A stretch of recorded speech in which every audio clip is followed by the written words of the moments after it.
Hey everyone, shout out to everybody in the chat. One thing I did not do is let everybody know that I just went live. Didn't even think about everybody who needs to be here for my live. Shout out to everybody that's coming through. Give me 1 second while I get my ish together. Please forgive me. It is Monday, right? It's Monday, right? And I'm gonna act like it's a Monday. That's what I'm gonna do. Make sure you guys are hitting that like button. Thank you. And let me let everybody know that we are live. We are live. Everybody.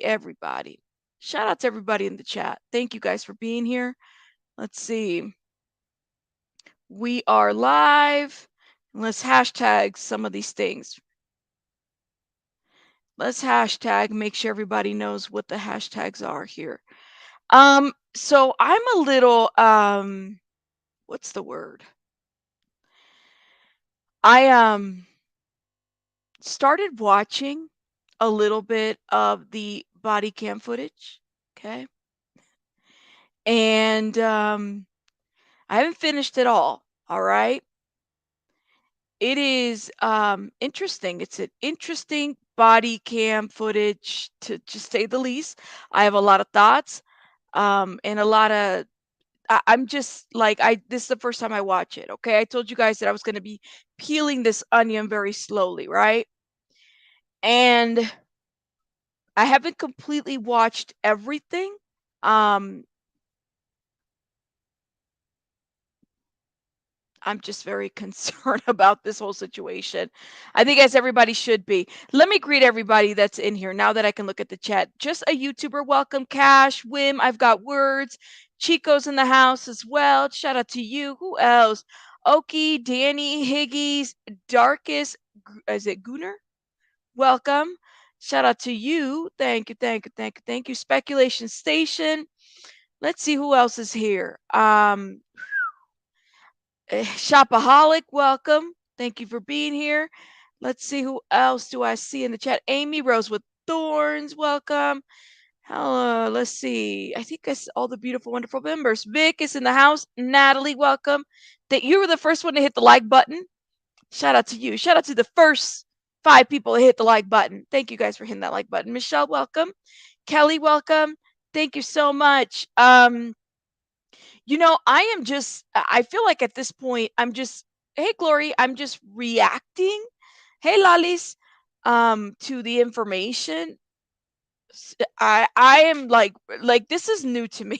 Y'all have to understand. I came in here as like my toes were touching the water. I would probably say at this point my heel is somewhat submerged at this point. My heel is submerged. The heels of my feet are submerged. Hey Ashley, welcome to the membership. Thank you. It's a lot. So let me just tell you this. I have finished. So I watched the Adam22. We're going to finish a little bit of that commentary now and kind of get into it. One of the things that I did on my community tab that I would ask you guys to check out is check out some of the scholarly medical research, okay, about disassociative and virtual reality and all that other stuff that's out there that has been studied, right? I think that we need to rely on what is actually vetted sources, okay? Peer reviewed sources that are out there that we're actually able to pull out when we're talking about some of this, the complex issues of mental health, and then something like treatment such as virtual reality, right? And what that looks like. And not only that it doesn't always fit everybody, but what does it mean? Can it be a benefit? There's inconsistencies in research as it pertains to VR because of like the longevity of it. What can you actually do with it? Like these are factors that we need to consider. Also to consider is, can some of this be harmful and also like induce worse symptoms of somebody who has, say, dissociative personality disorder or schizophrenia, right? Those are things to kind of keep in mind. And also notice that as you're reading some of the the links that I've put out there from the actual research, you're able to find out and get a different perspective of the pros and the cons. What actually worked in their research, what didn't work, what they need to look at. Are there some benefits to this? What's next, right? Get an independent review, get a review, peer reviews from people that have actually been in the field versus anybody that's out here selling you a product and not really able to speak on the research that they have. Okay, because they are not reinventing the wheel here. This has already been done before, and there's research to it from actual professionals. So, yeah, you think so. You think so. You're not the only. A lot of people have said that as well. So, you know what? Why don't we do that? Let's do that. Okay, let's just go over to my community tab because I was very curious about just looking into that research specifically, right? And I did post that on my community tab. Let me see. Let me stop that right here, and then we'll head over there to Adam22. Okay. So I just pulled a couple of peer review articles. All right. And um, some of which are very much geared and they're recent. They're like research from the last 5 years. Some of these articles are written in 2022. I think one of them is 2023 as of recent. So this is an ongoing thing. So the specific one that I posted about 2 hours ago, it says that virtual reality induced dissociative symptoms, a retrospective study. All right. And you guys, the link is there, check it out. But the conclusion basically says that the study revealed that although VR can induce the dissociative experience, they may seem to be short lasting and non threatening to the individual's well being. It might be predicted, managed by other risk factors for dissociative phenomenon. Therefore, individuals who have known risk factors of those symptoms and disorders should be cautious when using VR since they are more prone to experiencing symptoms that can jeopardize their mental health, right? Um, Keep that in mind. Other research about out of body experiences and virtual reality induced disassociation, more peer and literature review on the studies of it, some of the side effects, such as cyber sickness. I've never heard of that term before. I thought that was very interesting. Check out the research on the community wall if you're wanting to find out more about what all that is. All right. Now, let's go over here. I started watching. I was going to get started in telling you guys that I started watching a little bit of the body cam footage, which we definitely will review. I'm not done with it, but I'm really concerned. I was watching it and I was watching um, both how the officers were reacting with the situation, their need to diffuse the escalation, right? They're trying to make sure everybody's safe. They're trying to, the lady officer, and I haven't finished it all, so I have to go back there and I might rewatch it a couple times. They're trying to de-escalate the situation, right? So they're using every tactic. It sounds like from what I've gathered in the first I don't know, 30 minutes that I've watched, the doctor, I'm sorry, the officer is well versed about what's going on with this family. It sounds like they have addressed some stuff. Thank you, Lady Red, for saying that. Thank you, thank you. It sounds like they probably have assisted the family in some way, form, and they're also familiar about what's going on the internet. At least that's what I've captured, right? One of my biggest concerns about all of that is the severity of the situation. I feel like somebody's going to get killed at this point because both, I think that's mom who was in the cam, um, doesn't really have a good understanding about what's going on, but also like neither do the officers. They're not taking any of what anybody there is saying serious. It's just another we're just answering and separating and, arresting and putting things together. And like I said, I'm not done. So I'm going to keep my comments to myself. But from what I've seen, I'm very concerned. I feel like somebody's going to get hurt. Someone's going to get hurt, you know? Um, so we're going to watch that at some point. You're not convinced. Ooh, you don't think that's mom? You let me know what you guys think. Yeah, and I heard her say that she's trying to get to her meds. Like there were so many things that were red flags right there too. But I think the officers are just of this idea, like if we remove them, because they're just trying to diffuse the situation, right? They're trying to de-escalate as much as they can. But it sounds to me that they have a bit of a bias because they aren't taking this from the side of like, what is she saying? If she's making these alarming accusations or allegations, yeah, I would be concerned. I'd be concerned.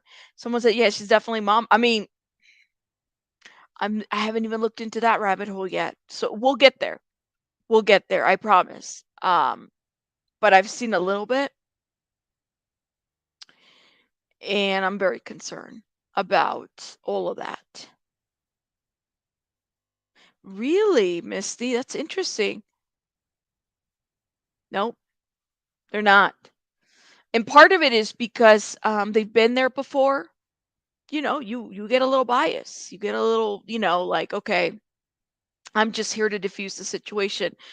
Yeah, I've seen that before. You get a little bias. You start like you've been to that house before, you've done that before. But what I heard was that I heard Dahlia say that she was trying to get her meds. I gotta go back and I'm gonna see if I can pull a transcript of that video from that surprise witness BJ's channel, because I sat there and I said, yo, this is like concerning.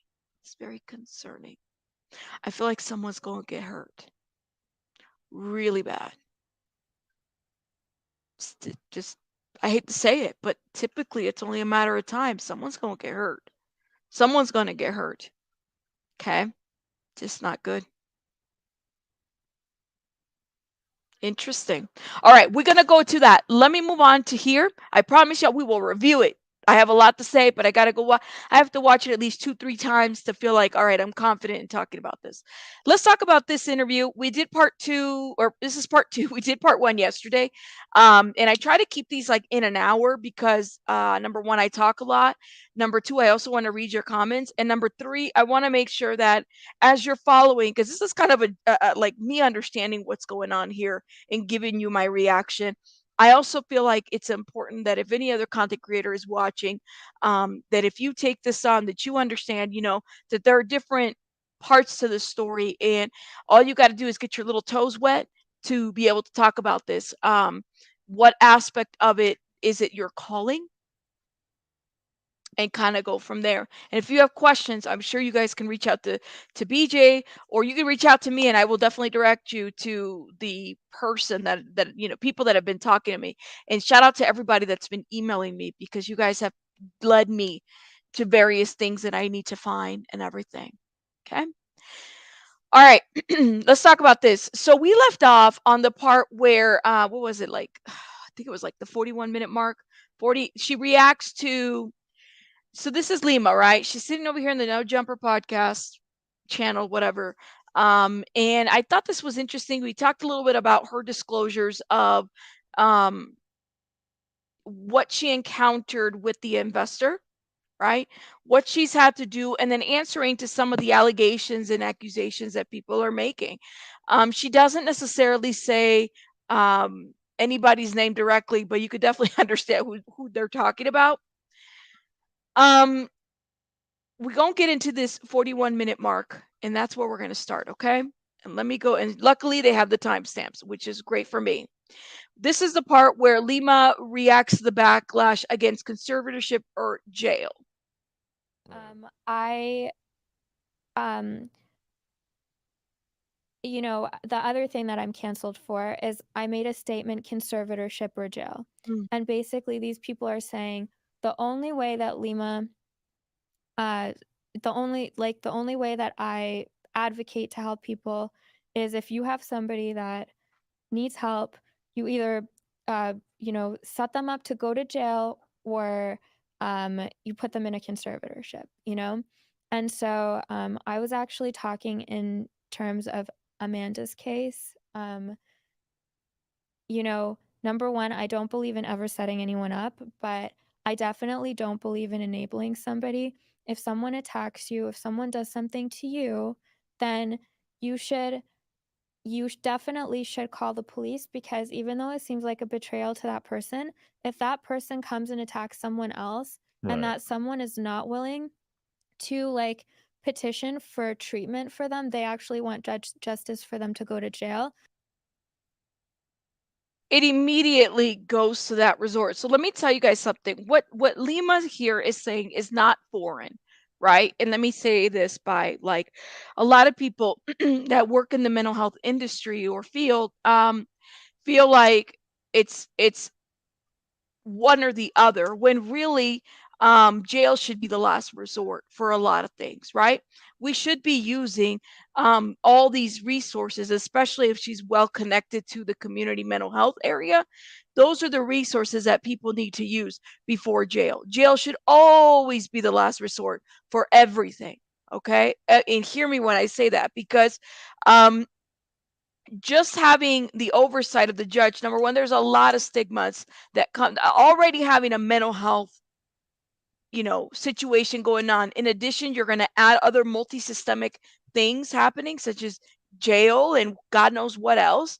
um some systems, some judicial systems are not as compassionate as you would think, right? Yes, we have a mental health court for most districts. Yeah, specific for those that have been diagnosed with, whatever mental health issue and maybe some other issue as well. If there's substance abuse, dual diagnosis. Yeah, there's that does exist. But it shouldn't be the only resort or like anything. It should be always the last resort. You can't force somebody to hit rock bottom when they don't even see the rocks. You know what I'm saying? Like, you have to be able to see. There needs to be some level of understanding from somebody that is trying to get clean and do right, right?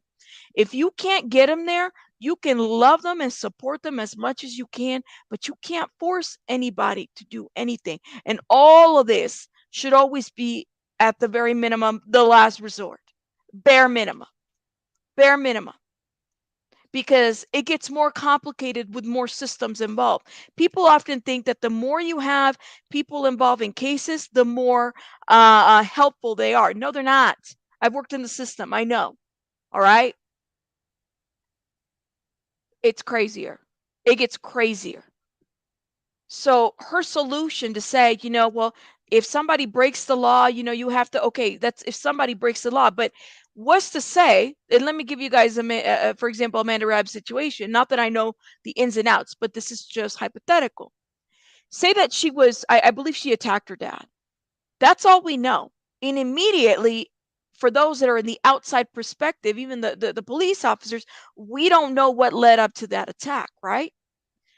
We don't know what happened. We don't know what went on. We don't know if anybody tried to intervene. We don't know if somehow maybe Larry was doing something to Amanda and that might have led up to that. We don't know. All we know is that someone got a phone call and they said that it was from Larry, and Larry said, "Hey, my Amanda's tried to attack me." Okay, why? Oh, well, she's got schizophrenia, that's why. Or schizoaffective through, or drug induced this. So immediately we assume it must be so and so's fault, Amanda's fault, because she's clearly not thinking clearly. We don't know what we don't know. It's dangerous to make assumptions like this, right? It truly is. And I think that for her, we don't know who, Lima has investors. She has got people that pay for this stuff. Are they asking her these kinds of questions? Or are they just giving her money to do this kind of stuff? We don't know. It's dangerous. And if people reach out to her and say, "Hey, I need how do I get my family? How do I like lead my family to do something?"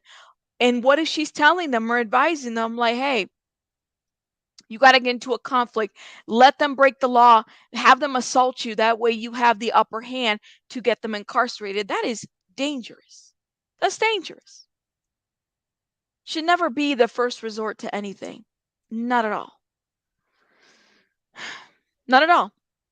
Then they're in trouble. But if they attack you and you're saying to the judge, "Hey, I know that you know, I just want them to get help. I'm willing to do this and this and this." And so the amazing thing that I was trying to show with Amanda is anyone can do what I can do. I'm not a Okay. Mm. doctor, I'm not a lawyer. I'm I'm literally just using community resources that exist and I'm telling everybody how to do it. And that's what she's saying, right? Using community resources and telling them how to do it. The part that we're missing is, how are you advising them? Are you telling them that the only way they can, really get an upper hand to a family member is by making sure that they're on handcuffs and they get some type of a charge? That's a problem. That's a problem.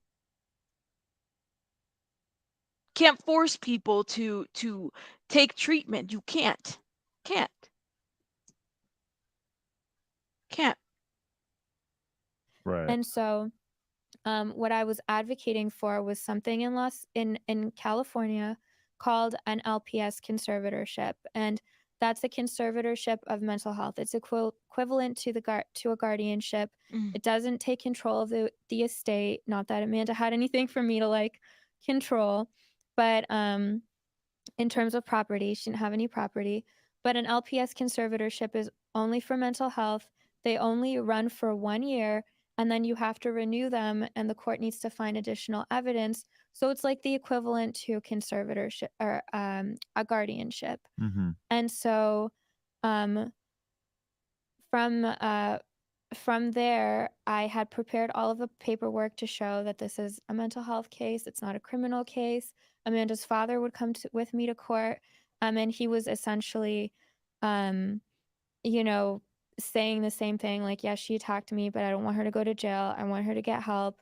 And we had found a treatment center that was willing to accept her. But because the damage to her brain was so severe, and I wasn't sure how capable she was of understanding the severity of the situation, um, I was trying to explain to Amanda, if you run away from treatment, you're going to go back to jail. So we delayed so she was in Mm. jail for 2 months, and I could have had her out a couple weeks sooner, but she stayed in jail, and I was calling her all the time saying, "Hey, just remember, you're gonna come back here if you run away from the treatment center."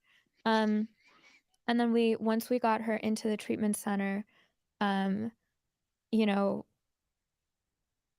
it was a really sad situation. The other thing that people are upset about is that Amanda gained weight, you know. Yeah, Vivacious Confession says taking away someone's right to make decisions for themselves should always be the last resort. It should never be easy or considered a normal part of a treatment plan. Yes.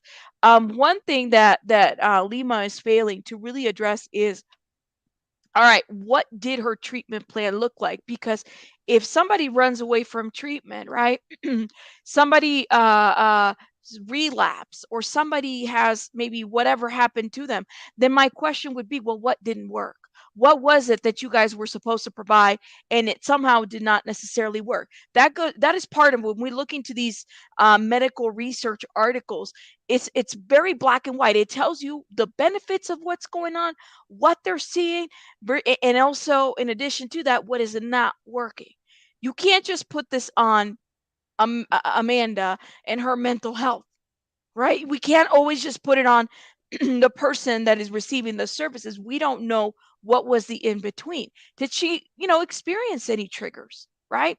One of the questions that I have, and I'm kind of wondering, because now that I've been reading these peer review articles, um, these medical articles, I'm kind of wondering, what were the last couple of hours leading up to Amanda's death? There is no report out there about that. Why is it so hard to get that kind of information? What happened before she went to sleep, if she or whenever she passed away, right? What did she have to eat that day? What was her heart rate?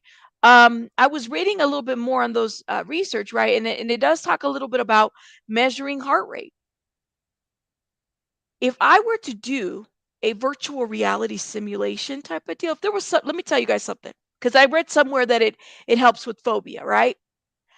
I would want to like I have the biggest arachnophobia. I hate spiders. Big spiders, hate spiders. I mean, I could tell you where my trauma started with spiders. And I remember it vividly because it was the day that I said I hate spiders. And I literally start feeling physical symptoms of my phobia towards spiders, right? So if I were to try a VR headset and somebody puts a heart monitor on me, I bet you my heart rate would be so high and elevated because I start feeling my palms start sweating, my fingers start feeling numb, tingling, because it is a paralyzing feeling when I see a huge ass spider. Not little ones, huge ones. And it even takes me a lot longer to even come down from that anxiety of seeing that spider. So I want to know if any of that was taken into consideration, right? If she was put in the environment to trigger whether the therapist or whatever professional was there. What happened afterwards? See, this is part of that research part. Did her heart rate come down? Did she go to bed with her heart rate elevated? And I'm just thinking in my mind, what led up to that? Or maybe she didn't even have any VR treatment at that time. Maybe it was something else. What happened? Right? What happened? It's snakes for you, right? It's birds? Oh my god, not birds. Snakes. Wow. Yes. And I remember vividly. I had oh my god. That's what I'm saying. No, I remember the first time I saw it was I was very young. I think I was 5 or 6. Um and I saw in this area that we used to live growing up, I saw a tarantula. I was throwing out the trash. We had to throw out the trash in the back, and I went to help my mom to go like throw this big trash. I was like very young, and there was a tarantula that was crawling up on the one of the trash bags, and I remember like just being mesmerized by the spider and feeling like I couldn't stop staring at it. And ever since then, there's something about the way that they look, that they walk, and that they crawl, that I even if I have to kill one, I cringe at it and my palms sweat. No joke, it's all physical, right? So I was thinking, all right. So anyways, so that's what those are the kinds of examples. I mean, I go into another tangent of something else, but I was thinking, I was like, damn. So I can understand where VR might be a great for phobias because I have a lot of phobias, that being one of them. But it's going to take a while for my heart rate to not be so elevated after, right? It'll probably take maybe, I don't know, hours upon hours because I do suffer from that big phobia. So it just makes me wonder, right? I don't know, but something where my mind went to that. All right, so let me go ahead and skip over to getting the call. Amanda passed away in her sleep under mysterious circumstances. Even the details to this is crazy. Classes. And how long was she clean for at this point? Um, at this point, she was clean for about, I can't remember the exact number, but roughly 250 days. Oh, wow. Yeah. She was clean for that long. Yeah. And then she relapsed, and that's when she She did passed away. not relapse. She passed away in the facility, not a facility I own because I do not own a rehab, but she passed away a few days before she was supposed to step down to a lower level of care, which is basically living as in a sober living or Mm. living on campus or living somewhere and then going to a program 5 days a week. Right. Um, And so so what happened? that's a big question. So she passed away in her sleep. I had gotten a phone call from Larry, and he was like hysterical, crying, and it was Mother's Day, and my husband and I were visiting his mom in Chicago, when I got the phone call. So we were having like brunch with his mom, and I got this call with Larry just calling me, and I couldn't understand what he was saying. And then like I made out what he was saying is Amanda's dead, Amanda's dead. And I'm like, Larry, that's what are you talking about? Like I didn't even take it seriously. And he was like, they called me and they told me Amanda died. And I told him, I'm like, Larry, that's impossible. I just spoke to her. Like, there's no way. Sorry. No. So I was calling the facility, calling. No one would call me back. And then the CEO called me and said, hey, Lima, I'm really sorry, but Amanda passed away. And that team loved Amanda. You know, she was there for quite some time, and she had watched the videos of herself later on, like not at the beginning of when she was at the treatment center, and the staff told Amanda not to show the videos to anyone because they didn't want other patients to judge her for like her past. And Amanda didn't care. She was like, there was a girl that was trying to leave a treatment center, like discharge against medical advice, so leave early. And her parents told her that if you finish treatment, we're gonna buy you a car. Yeah, and so she's just kind of accounting. I want to get to the bridge incident because I thought this was a very important thing to talk about. The fact that she put out part of ethics. And KT social worker says exposure therapy has a lot of studies saying that it works for select population. People with schizophrenia are among the most vulnerable that should be carefully assessed to determine if appropriate. Absolutely. Absolutely. Vaughn said, how did BJ's video affect the twins, but not VR?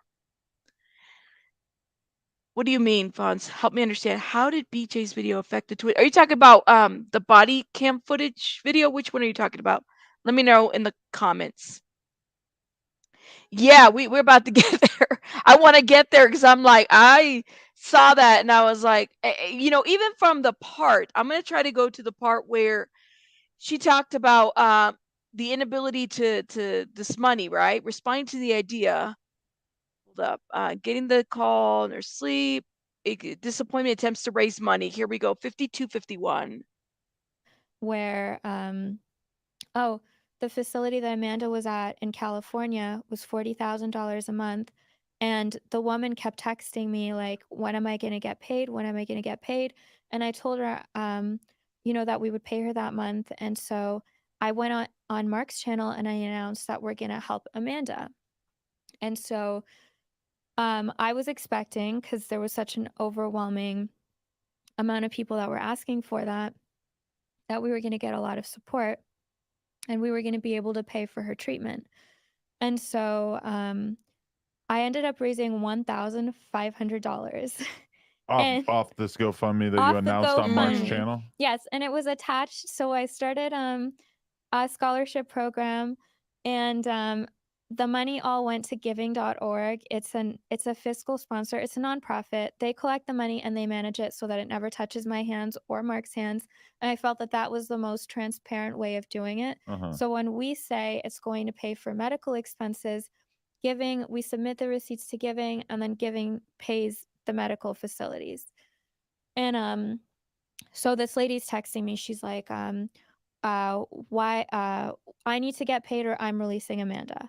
And then on top of that, the backlash that I had gotten when I announced I was helping Amanda was Amanda's black and this lady's white and this lady's trying to take advantage of the Black Lives Matter movement and whatever. Like, it was a shock. Okay, The fact that she's black seems very unimportant in comparison to the fact that she was blatantly addicted to drugs and was spiraling out of control, right? This upsets me because this isn't about being woke. This is what gets to me about and I think this isn't about, like, there are people out there that attack you over maybe a woke statement that you make or a statement in general. This is the inability of her being able to take feedback, of understanding maybe cultural implications to various situations, and then him sympathizing and or apologetic to that. Like, yo, that's not like pay attention to what the community is saying. If you're so um, uh, well versed, okay, or even engaged or well connected or resourceful, these are things that you have to kind of pay attention to. Your presence in the community. Somebody used to tell me, it was a professor who told me a long, long time ago in a research paper, I'll never forget, when you're collecting data in a community, you have to understand what you're disturbing, right? In a community can be a city, it could be maybe a group of people, all that. Like, it doesn't really matter. You have to understand how your presence disturbs whatever's going on there, right? Even if you feel like you're there to help, it happens. All right. They don't always need you. You're just there and you have a purpose, which is collecting data or whatever it may be, or to help. This isn't about being woke. It's about having a good understanding of the impact that you make upon others. Very simple. This shit just drives me crazy when people want to say, well, it's because you know, you're woke. You're part of the woke. No, it's not. It's not about being woke. It's not. It's about having good self reflection and understanding that my presence might actually be disturbing. You know, just a thought. Anyways, that shit drives me crazy. Let me hit play on this. Right. It was a shock. I mean, that's just it was so a crazy. shock. And if you look at that interview, like, it was an overwhelming amount of negativity pouring in, basically think about that- white entitlement. Right. Like, I would think so much more of the average software underbelly viewer, to be honest. Like, I would just think that they were like largely a community of people that were like pretty reasonable. Mm. And then I hear something like that, and really, like, I was just reading the comments on your new interview on software underbelly, trying to get like a grasp of what the main complaints are. Yeah. And I mean, well, I didn't really see the Illuminati thing so much, but Yeah. I don't really see like real arguments. I just see like Yeah. she seems like a liar. Like, some people just seem to Yeah. be convinced by your mannerisms, I guess, maybe that. I uploaded a video today that got No, it's her wording is inconsistent to the things that she says. Thank you. Dog whistles and virtual signaling to silence criticism. Exactly. Tales as old as propaganda from the politicians and I don't even get political because I truly like try to get away. Like, I'm like, I just sit down and eat my food and just, watch. I'm observant to certain things. But it does drive me crazy that people will try to silence people or not point the obvious. Like, you don't say what the elephant in the room is. You just gonna sit there and let the elephant sit there. That's a problem to me. That's a problem. But anyways, let me stop. Let me hit play on this. not the best response. I mean, I haven't checked on it since I uploaded it, but I titled it, I looked up T Channel to see like what they title their videos, and I titled it Lima from Aura is in big trouble. And it's basically me reacting to some of the ridiculous things that people are saying, like Lima's not my real name, and Right. you know, Lima is a country. basically. Right. I just don't see what is so funny about this. Somebody who really, if this is your baby and this is your business, this is not the reaction that you have. Having dealt with various nonprofits, and yada yada yada, when there's feedback given, they take it and they're like, yeah, we're going to fix this. Or maybe you'd like to sit with one of our focus groups, or maybe you'd like to provide us feedback written so we can understand how we can better ourselves, because we have this mission of bettering the community and the world through our services. This is not what we get from here. We get somebody who sits there and sits with somebody who is also very controversial, right? Unapologetic. The video was trash. I saw her video. I said, this is trash. Trash response. But hey, I mean, this isn't about haters. This is about, if this is your baby and you really care about what you're putting out there, you would sit down and consider, what is everybody saying about me? What are the comments saying? Because it's not like anybody can fill out an evaluation about her, right? Anyways, let me see. Lima explains everything she did to help Amanda, why she doesn't give money to the homeless. Lima revealed that she took an extra large loan. Here it is, to pay for the treatment. How? Okay.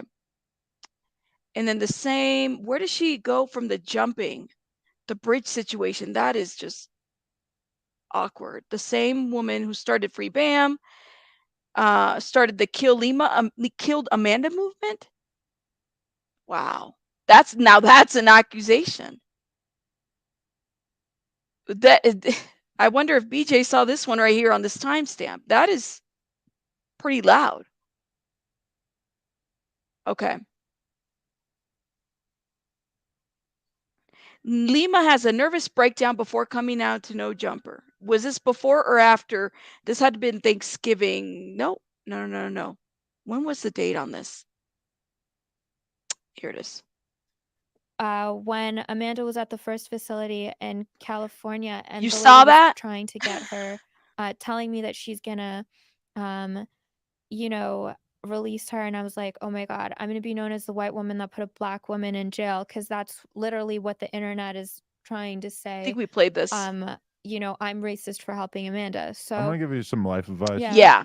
Don't ever spend a moment of your life trying to make woke people happy, because by definition they are permanently unhappy. Well, this was my very first experience of that, because Yeah. I thought I was gonna go on Mark's channel and be like, we're gonna help somebody, and everyone's gonna be like, let's do it, and then who do you guys want to help, and then they're gonna be like, Amanda, and then here's the money to pay for Amanda's treatment, and I wouldn't, like, after that I'm just going and visiting her and giving fun little updates, but that wasn't what happened. So on top of all of, like, the other chaos, I got cut with this glass from this random girl. I I have all of these dramas with my business and everything else, and then this woman's threatening to release Amanda, which would go against her court order. So I made a rash decision without talking to my husband to take a very large loan out to pay for Amanda's treatment. And boundaries, ethics. You wouldn't have done that if you would have known not to have done. Like, you don't do that. Don't do that. Sorry. There is, unfortunately, we live in a society and a system where, people that are in need of mental health services are released too early or recklessly. Yeah, you don't do that. I could not take a loan out to help clients that I've worked with. I wouldn't be able to do that. Can't do that. The National Social Worker Associations, what is it? The NA, geez, I can't even. The NAWS tells you don't. You have ethics. There's boundaries to that. You don't do that, right? But I ended up sending the funds to the woman so that she doesn't thank release you. Amanda, and then I worked it out with a facility in Las Vegas to transfer her over there, because they were willing to work with me on the payment, since she was going to be there for a very a pretty long time, not just 30 days. And so I went to court in California, requested that she be moved to that other facility, gave them the address, they approved it, I have all the paperwork. And then Amanda was taken, not by me, but through like the facilities and the court orchestrated, not me, to this facility in Las Vegas. And so I ended up in debt with the situation, and but I knew that when people saw that I was actually helping Amanda, that they would that it would start raising money and I would be able to pay the loan back. And my husband found out that I took this loan on top of all the other drama I was going with, debt in my company and all this other stuff. So we were arguing the entire time, and I had this massive loan, and I felt like the entire internet hated me. But I, you know, like, I just knew that I was gonna be able to. I mean, I ruined Thanksgiving that year. Things were just so shocking to me that I just decided to give up, and I've never had a suicidal moment in my life, but I was like, I'm just gonna kill myself. Really? I've never said this, like, only a couple of my friends know, but so it was Thanksgiving 2020. Lord have mercy. That's that is Well, we're gonna get there. We're gonna get there. So what happens is I've watched this a couple times. I just needed the timestamp and I got it now. Um, Lima's disclosing having have gotten this loan for Amanda's treatment and that the facility was going to release her because there was no payment. They had this court oversight, or not, well, there was a court situation where Lima apparently agreed that she would stay and that she would, I don't know what exactly her role is. Is it to oversee her treatment? I guess I'd have to see a little bit more of those court papers to understand what was her role in that, because she was to follow up with the court about progress in her treatment, right? That's how I understand it. So she decides to essentially, she's feeling like she can't pay this loan. She doesn't have money to not only make the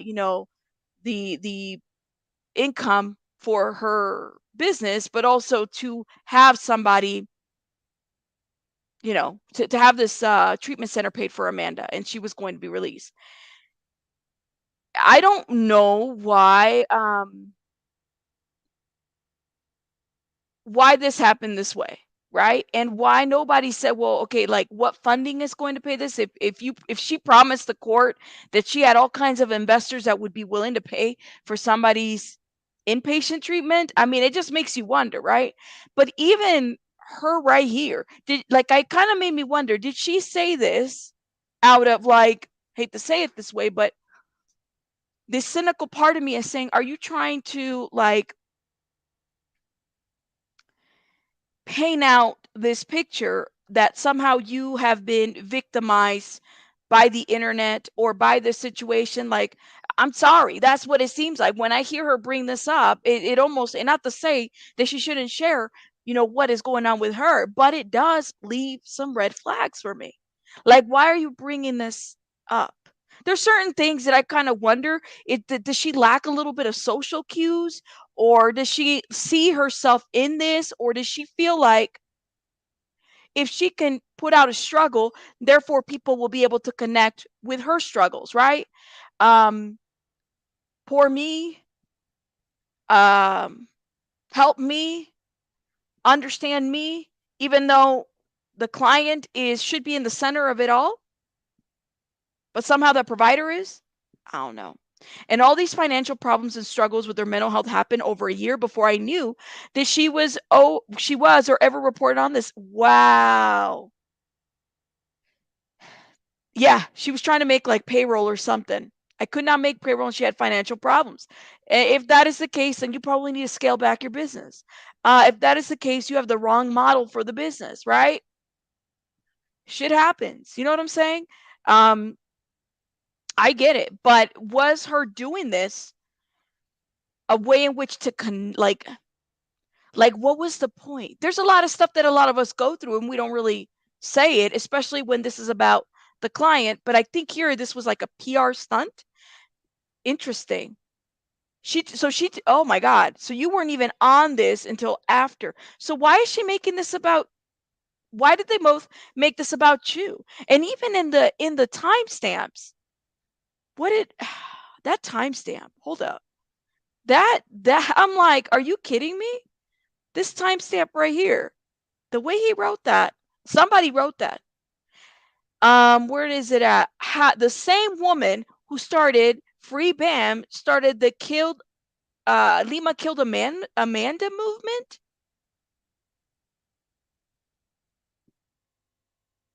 It don't make sense. None of that makes sense. 20. And my husband Yeah. and I were fighting about money. I felt like I lost my sisters. I didn't know how I was going to maintain Amanda in treatment. Um everything was just falling apart. I was like, I can't make payroll. I don't know how to tell my team.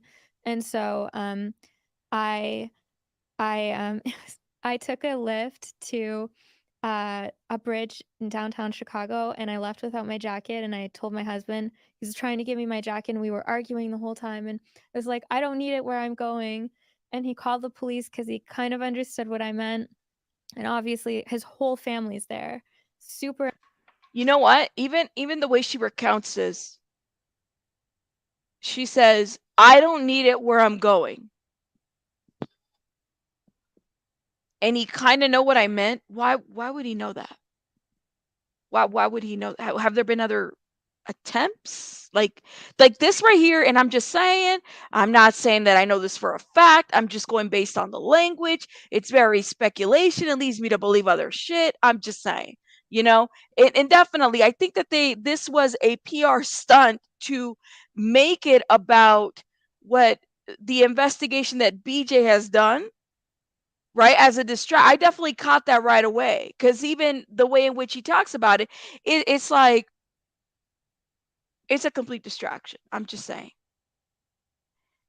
Instead of taking responsibility or to blame stuff on other people. Right, right, right. Actually, there were many, this is interesting. There were many people who criticized her before I knew about her. They try to raise awareness. Interesting. Interesting. But some of this is just off. Wim says, he called the police. I would not let her leave. That's interesting, right? The husband, did the husband let her go? Have there been other previous times? Like, I'm just thinking. I mean, and I know that she just got married. I don't know how long they've been together, right? But what would lead him to believe that that's exactly what Lima was going to do? What would have led him to say, "Yeah, I have a feeling that my new wife is going to take, she's attempting, she's going to S attempt." Why? Have there been threats before? It's pretty clear that there's mental health illness in the family. I mean, based on what we know thus far, right?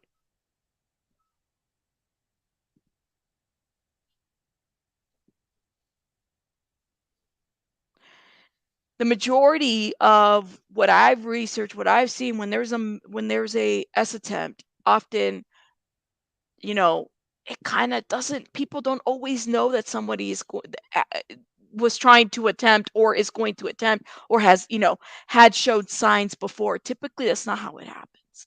But I thought this was interesting. I said, well, have y'all talked about this before? Like, what is this?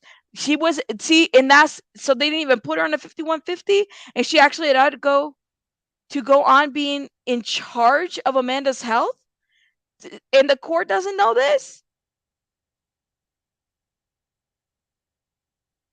That's crazy. I'm sorry. That's something's off. Something's off, right?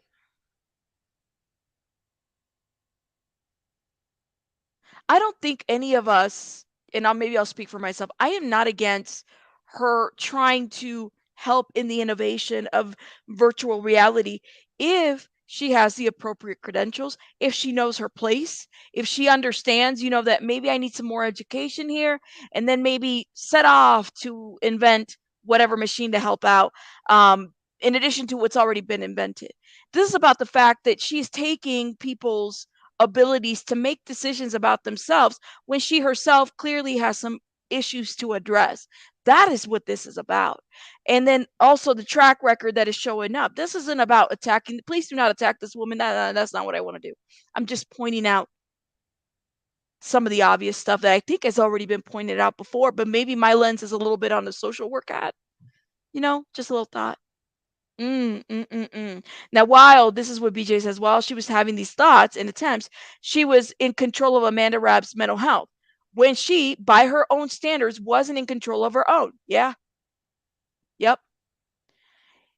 This is why in the field they call it vicarious trauma. I've had it a couple times. I had to do my EAP, self-disclosure. I remember when I had to work some cases, if I saw a kiddo that had been severely abused, that was of the same age as my son, there was a lot of counter-transference that I was doing, but I was responsible for calling that out because ethically that is what the field teaches you to do. Where is your mental health in order for you to be able, like, you can't be helping others if you can't help yourself. You know what I'm saying? You gotta, when you're in the airport, you sit in the airplane, they show you how to put the mask first before you put it on your kid or the person that's sitting next to you. That's what they do. It's what you learn. You can't be responsible over somebody's, they should never be responsible over somebody's decision making or anything like that. Yes, thank you. A GAL in a court case is not a mandated reporter, by the way. Interesting. And is that on a child? Are you sure about that? Let me know. Let me know. And the GAL is a guardian ad litem, by the way. There you go.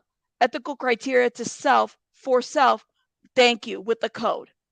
You develop that because you're in the field, you're presented various situations in which you have to determine what decisions are you going to make here, and then you have somebody supervising you. Yeah, I get it. She really just assumed that Mark's audience was going to give her $250,000. Right. Right.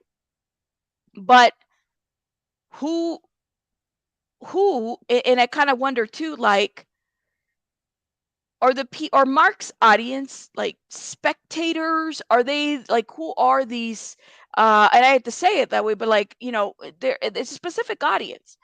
Are there people in the helping field that are watching his show, or is it like people that are donors, or like who are they? Right? I could tell you who my audience is. Who is that audience?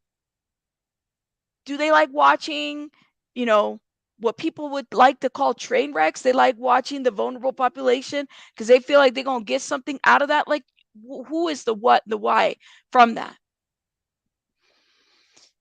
They're spectators. Interesting. The blind lead to the blind. Thank you for making that comment. Yes. Tina says, I wonder if Mark led her to believe his audience would totally handle it and then just walk away. His interviews with her were so inappropriate at times. Well, his interviews, the way his interviewing technique is very inappropriate, right? I've seen some of what he does. Uh, I I was thinking, I was battling because I was having like some self thoughts about this. I said, I don't know if this is like as a YouTuber, we have to be we have to do thumbnails and really great titles, right? Borderline clickbait, but you kind of have to dance around with the issue of what that is, right? Because some of us, this is our income. It's what we do. And some of us do a really fucking good job at it. Shout out to those that do a good job at it, right? And we should be proud of the things that we do. But I think for me, as somebody who's worked in the field, and if I'm going to be talking about a specific situation like this, I have to be very careful. Like, I could not live with myself knowing that I did something, you know what I'm saying? And then not come back here and then address everybody. I have a bit of a conscience. That man over there is a businessman. He told you what his background is. It's not in social work. Okay? So not every creator is equal, created equally. I'm just saying. Curious to hear the stuff and believe that they're helping by increasing their awareness to feel better by praying or donating money. It's got cultish dynamics, in my opinion. Yes. And is it Monica? Simply Monica? Because I don't see the I. Says, the what are you doing later particularly disgust me. And he chose to leave it at that. Right. What was so crazy to me is when the Amanda Rabb interview was happening and she was advertising about how you could find her at Skid Row later. You should look me up. And I sat there and I said, Lord have mercy. So you have 4 million followers, right? And this girl is out here promoting her services through your channel. And you think people aren't looking at that? That's crazy. It's crazy. Thank you, says BJ. Same. I try to keep an open mind, give all sides. When I say something I later find out to be untrue, I will always clarify and usually remove my first statement. Yeah, and that is like, I have a pretty open, especially my members know, my Discord, the people that have been my day ones know that they can reach out to me and say, Rabbit, you got to look at this, right? Or you got to look at that, or can you fix this, or please clarify what you meant by that. I am not above reproach, and you can't be. This is why when she reacts to the haters and she's not she's not addressing the criticism, she's bypassing it. She's not understanding that this is not coming out of a place that we don't like her. I don't fucking know her. I don't even know if she graduated high school. That's how much I don't know her, right? We don't know her. We don't. We only know what we've seen here and there.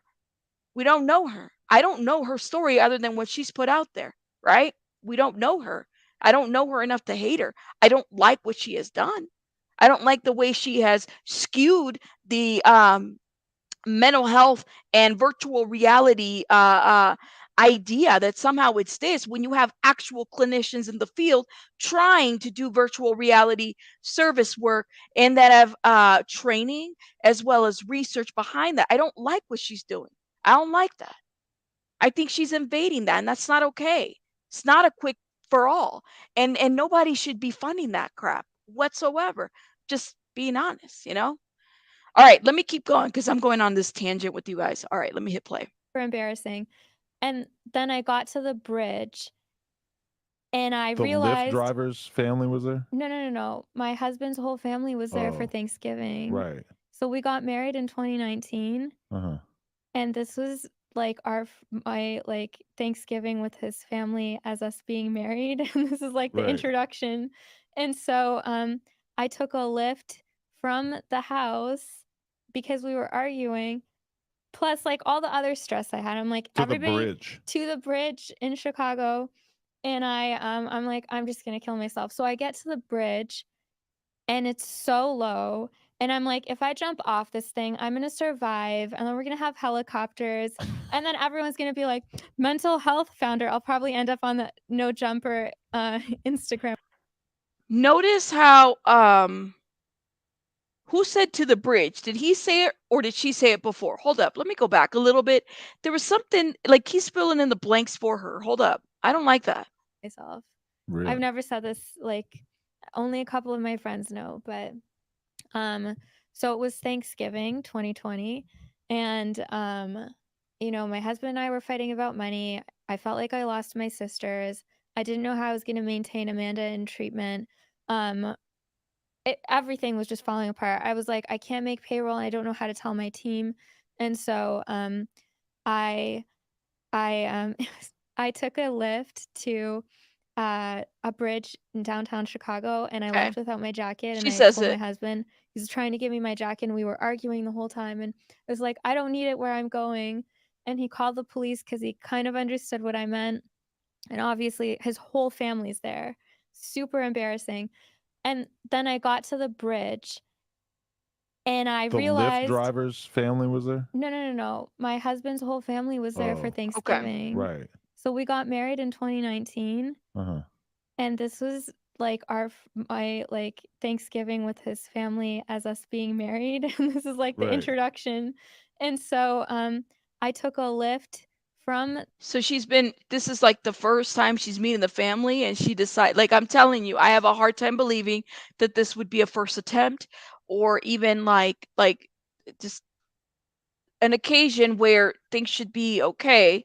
You know, she's got this in the back of her mind about what's going on here, right? I just the way she's expressing this makes me feel like this is not the first time. And I don't even, Dina, I don't feel like it's so much the laughing because a lot of people have a nervous laugh. I mean, I've seen that before. It's not a that's not that's not a really big deal for me. It's more along the lines of like this is the first time she's meeting her husband's family and this is what's going on, right? Her mindset of where she's at. That's kind of where my mind is going. That was a bit distracting, but let me hit play. the house because we were arguing, plus like all the other stress I had. I'm like, To the everybody bridge. to the bridge in Chicago, Mm. and I'm like, I'm just gonna kill myself. So I get to the bridge, and it's so low, and I'm like, if I jump off this thing, I'm gonna survive, and then we're gonna have helicopters, and then everyone's gonna be like, mental health founder. I'll probably end up on the No Jumper Instagram account. Yeah, Mental health I could founder, see that. CEO jumps off the bridge. That's cool that you're so tapped in that you So you perceived the meme before it happened. Yeah. I was like, no one will Mm. ever trust me to like do anything ever again. No investor will ever, back me. Probably So, not. I mean, I don't know how they do right now with this.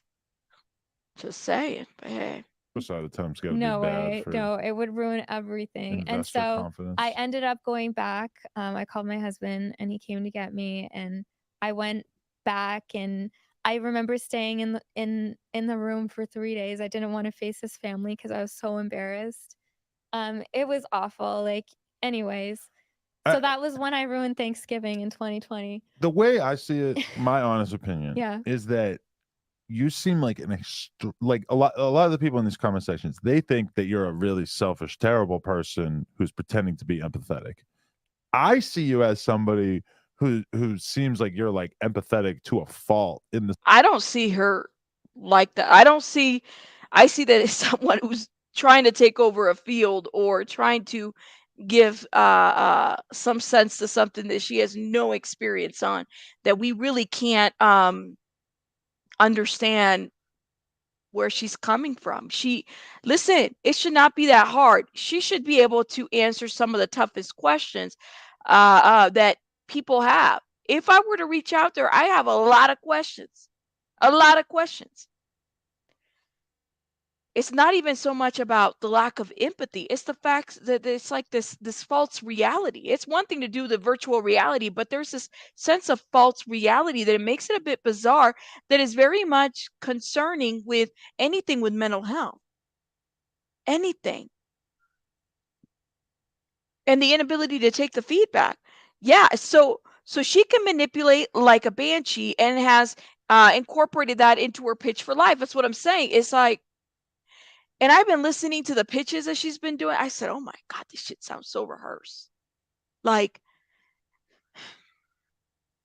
and I was thinking in my mind, I'm like, "Well, maybe this is just the way she portrays herself." But it's not even that. It should not be that hard to find out if somebody has a general education or a high school diploma at the very basic. Why is it so hard to find her qualifications? She should be proud of her qualifications. I've said it before. You know what I'm saying? Exactly. Anyone. I don't think she would be able to handle an interview for myself, let alone BJ, right? But for myself, I don't think so. I don't think so. She could not handle an interview from you or anyone that is authentic and not part of that handler system. Yeah, you better believe it. You better believe it. It just doesn't make sense. And I've interviewed a lot of people. This doesn't make sense. It doesn't. It's not about her being nice to a fault or giving to a fault. Some of the stuff is not making sense, and I don't expect somebody from like him to really understand what the concerns are. Just saying.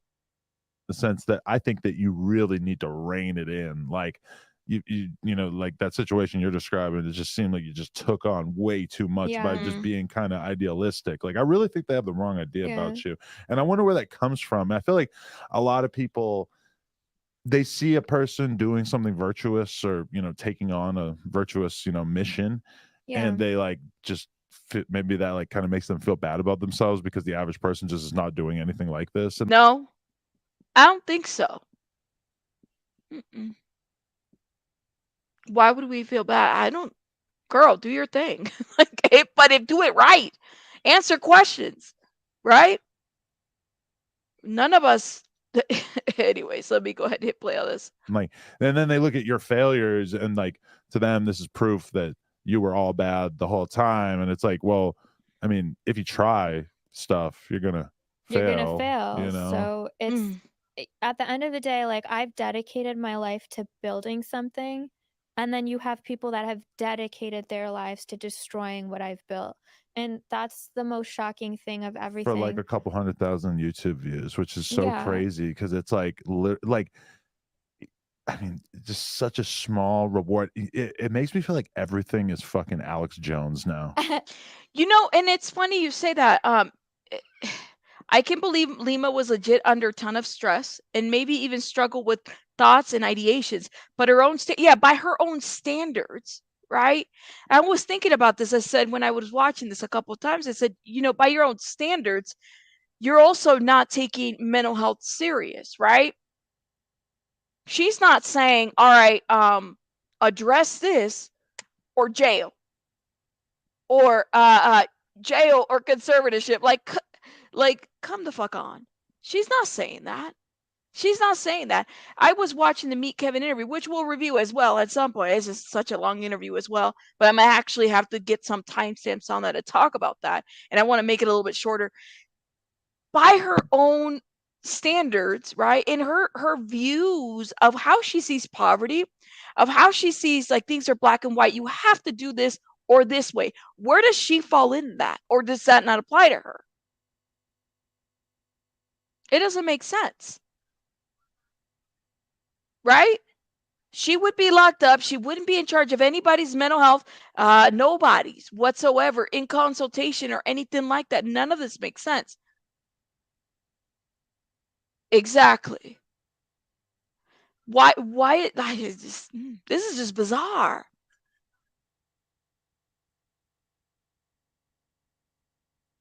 So does the rules that she's kind of implied, this what happens within her own life? Does she also not like, does none of that apply to her? Interesting. This is interesting.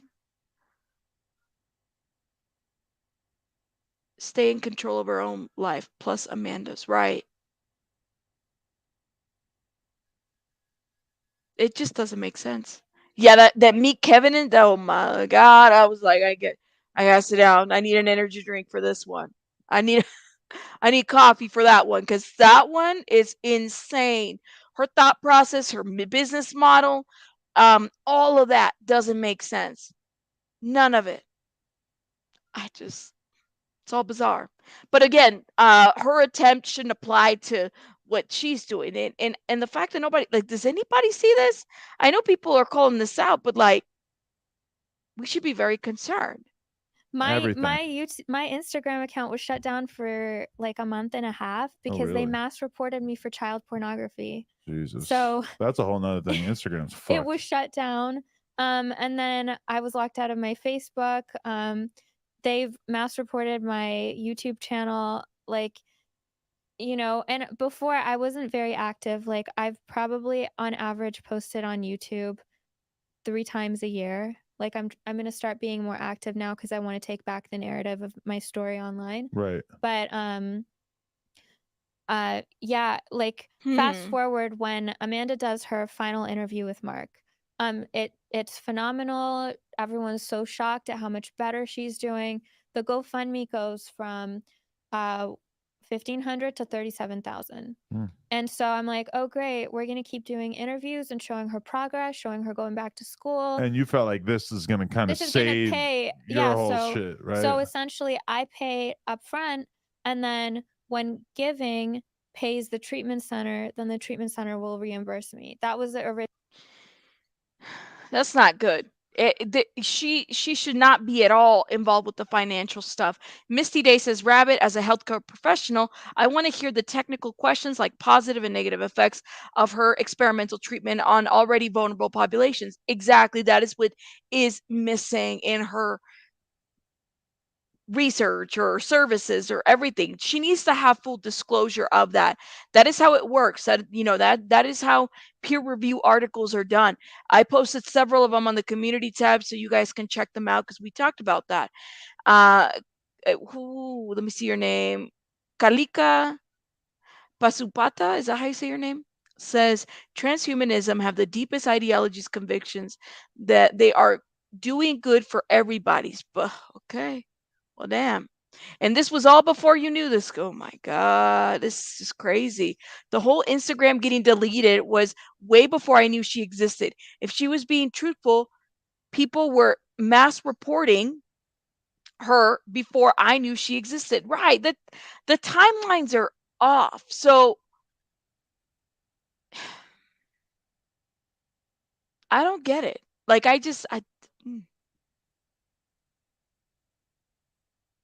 you never watched it? Hold up. Said Never Froggy said, "Oh Lord, I didn't know he actually did one in Lima. I never watched it. I mean, what did you say? I mean the brand new ones of the presidential candidate. Oh, holy buckets. And I have to watch the one from Lima. Yeah, go watch it. Just type in what is it? No Jumper and then put Lima and then she's going to come up there. I mean, luckily I was able to get on that algorithm to kind of come up there fairly quickly as well so people get an understanding from maybe a mental health aspect of what she is saying. Um, I don't like it, guys. Exactly. Rabbit, you're right. You open with someone might die. Yeah, exactly. How does any of this not apply to her? How does like her own attempts, I definitely pick up that she's had some trauma. Her reaction to trauma is a little bit interesting, I think. I don't know, but we don't know enough about her. Like I said, she shouldn't be hiding behind, if you're in the tech world, like Steve Jobs and all these people, I should be able, like, I could probably find out where Bill Gates or Steve Jobs went to high school. Why is it so hard to determine whether this girl even graduated? And why are you lying on the court documents about her graduation, her credentials, her anything? Why is it so hard? Why is it this hard? Because it leaves room for speculation. You don't want people to speculate, then put something out there to help out. What's so hard about this? I don't get it. And are the sisters okay? Are they okay? Are they also getting into this virtual reality stuff? Who's monitoring that? None of it is making sense. So I just started watching the police cam footage. All right. I will review it. I find it to be very sad, very dismissive of what they are saying. Sounds like they've responded to that home before, based on what I'm seeing. Um, I'm more concerned than anything about what's going to happen next there.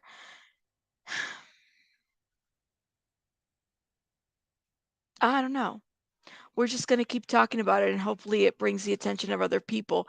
I also want to know, like, what's next? Who's next? I know that Bam is also somehow involved in this. Maybe we'll look into that a little bit. I will try to see what aspect to bring into that. But aside, like, is there any other people that are? And I'm going to say this: is anybody else being targeted? Are they picking up clients from the white underbelly? Just curious. None of this is making sense. It shouldn't be that hard to find out who this girl is. Not at all. If you're watching the replay, I want to thank everybody. I'm going to finish up this body cam footage and then decide whether it's meat camming or body cam footage where we're going to go next. Maybe we should vote before we head out. Hold up. Let me have you guys vote since we're in the chat. Let's see. Let's start a poll. Which one next? Body cam footage of Dahlia or meet Kevin interview? Put it in the Go ahead and vote. While you're voting, please hit the like button. It helps with the algorithm. If you guys are enjoying, my commentary. Yeah, Wim is like, what footage? There's footage. We gonna talk about that. I haven't finished it, but I'm already concerned, to say the least. Thanks, love, for becoming a member. Thank you. Shout out to you. Yeah, go vote. Go vote. There's footage. Some of you guys are in the true crime community are new to a lot of what I'm talking about, and you guys have messaged me and said, "Thank you for touching this. I didn't know that this was happening.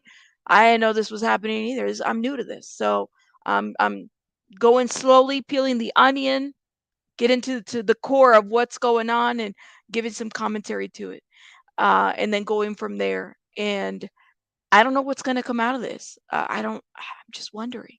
I feel like someone's going to get killed. That's what's going to happen. Someone's going to get hurt. We've already had somebody, you know, we know what happened with Amanda, but I feel like I wouldn't be surprised if one of the sisters is hurt at this point. You voted? Okay. All right. I think I got enough votes. Let me go check out the poll real quick before we end. Okay, we got 130 votes. All right, so you guys want to go to body cam footage, and then so far 70% body cam footage, and then 30% meet Kevin interview. We will get to, we'll do both, but I wanted to see which one you guys wanted to talk about first. Exactly, Southern Belle, you're absolutely right. Yeah, this is Exactly. KTS social worker. Someone always gets caught in the crosshairs when seeking justice. Right. I think my biggest worry is that, like, and I'm just going to say this, and I don't know if she's in the chat, but um, when somebody's exposing stuff like this, expect backlash. I know BJ's going through what she's going through right now, but like this, it's a little worrisome. Um, because we don't know what the outcome of that could be. Like, what if because people try to silence people. We don't know what the powers that be. People's channels comes down. People's stuff happens, and that is my biggest concern because it's a lot of work that at least I see that has been put in there to bring some awareness to this, and I'm down for that. But I would expect there to be some backlash. You know what I'm saying? Some silencing, something. Exactly. I'm so proud of her in not backing down on the faces of censorship again, says Shauna. I agree. I just worry about like the target. Expect to be a target. Wow. Expect to be a target. You just never know. You know what I'm saying? Hey, Nebulous. Thank you, Lady Red. Exactly, Glory. You just don't know. You randomly worried about me? I'm good. Y'all already know. I'm a loudmouth. I'm a loudmouth. I've always been a loudmouth.